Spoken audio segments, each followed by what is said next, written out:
نبی اسلام کی حدیث ہے بین العبد و بین الکفر ترک الصلاۃ، بندے اور کفر کے درمیان رکاوٹ اور فرق نماز ہے۔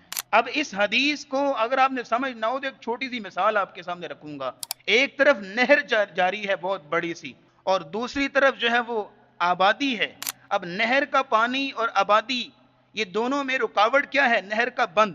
اگر وہ نہر کا بند توڑ دیا جائے تو پانی آبادی میں شامل ہو جائے گا اور آبادی جو ہے وہ پانی کے اندر آ جائے گی۔ بالکل اسی طرح ایک طرف کفر کھڑا ہے، دوسری طرف بندہ کھڑا ہے، بیچ میں رکاوٹ نماز ہے۔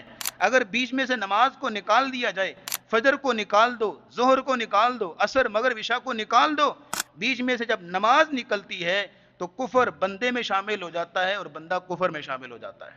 اسی لیے نبی کریم صلی اللہ تعالی علیہ وسلم نے اس لیے فرمایا تھا کہ جس شخص نے نماز چھوڑی فمن ترک الصلاۃ متعمدا فقد کفر، اس نے کفر کیا۔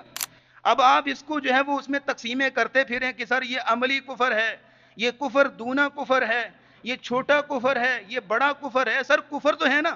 نبی اسلام کے زمانے میں اگر کوئی منافق تھا تو اس کو اپنا کفر چھپانے کے لیے، اسلام کو ظاہر کرنے کے لیے نماز پڑھنا پڑتی تھی، کیونکہ اگر وہ نماز نہ پڑھتا تو پھر اس کے کافر ہونے میں شک نہیں تھا۔